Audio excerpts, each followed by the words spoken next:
Nicole Waholtz, Miss Waffles. Today we're going to be reading about one of my personal superheroes, Martin Luther King Jr. This book is called Martin's Big Words, The Life of Dr. Martin Luther King Jr. This book is by Doreen Rappaport and it is illustrated by Brian Collier. All right.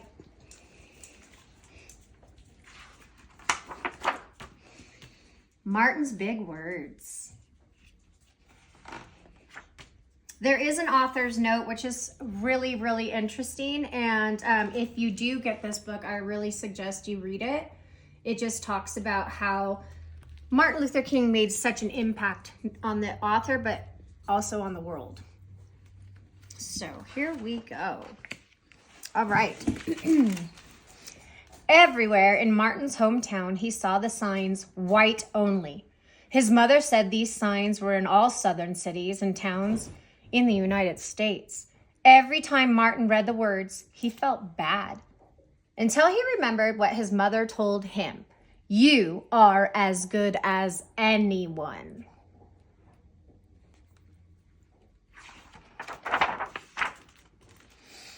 In church, Martin sang hymns.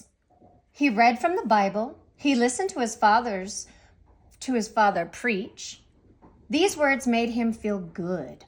When I grow up, I'm going to get big words too. And you should think to yourself, what do they mean by big words? Martin grew up and he became a minister just like his father. And he used the big words he had heard as a child from his parents and from the Bible. Everyone can be great.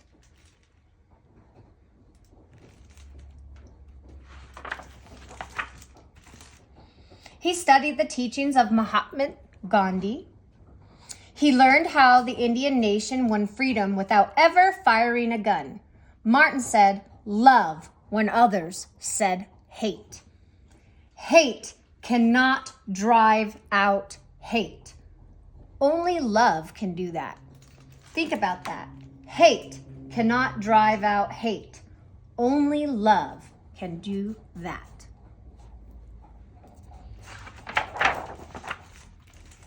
He said together when others said separate. He said peace when others said war.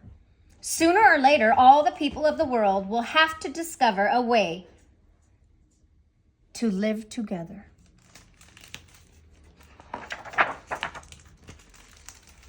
In 1955, on a cold December day in Montgomery, Alabama, Rosa Parks was coming home from work.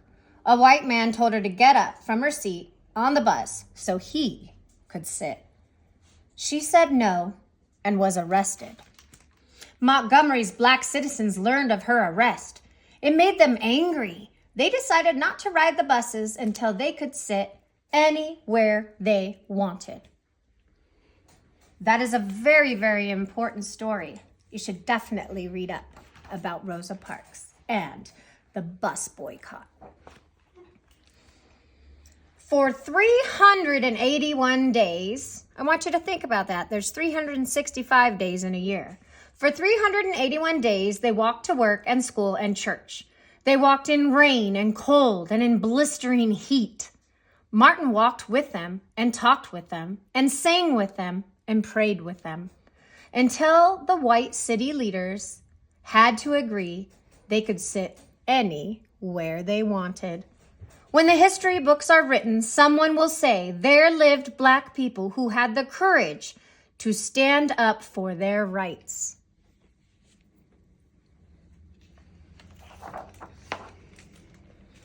In the next 10 years, black Americans all over the South protested for equal rights. Martin walked with them and talked with them and sang with them and prayed with them. While ministers told them to stop, mayors and governors and police chiefs and judges ordered them to stop. But they kept on marching. Wait! For years I have heard the word wait. We have waited more than 340 years for our rights.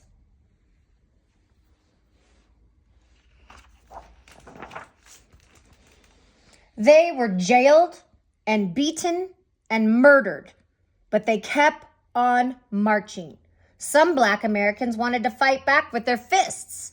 Martin convinced them not to by reminding them of the power of love.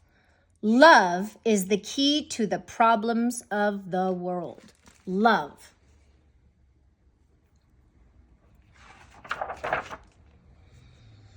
Many white Southerners hated and feared Martin's words. A few threatened to kill him and his family. His house was bombed. His brother's house was bombed. But he refused to stop. Remember, if I am stopped, this movement will not be stopped because God is with this movement.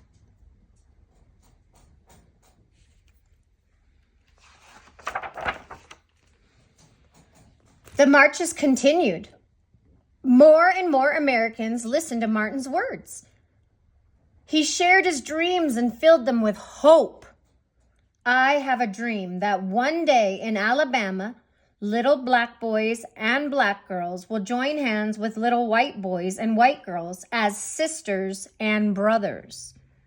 After 10 years of protests, the lawmakers in Washington voted to end segregation.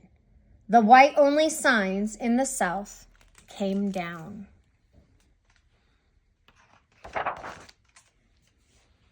This is a powerful picture. Dr. Martin Luther King Jr. cared about all Americans. He cared about people all over the world, and people all over the world admired him. In 1964, he won the Nobel Peace Prize. He won it because he taught others to fight with words, not fists.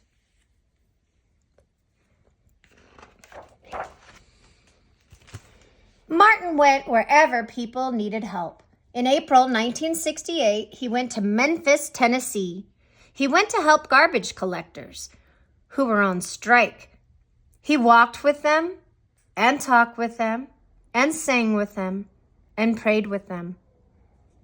On his second day there, he was shot. He died.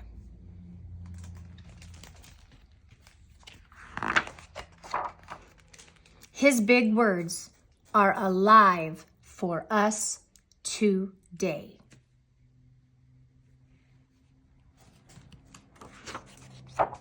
The end.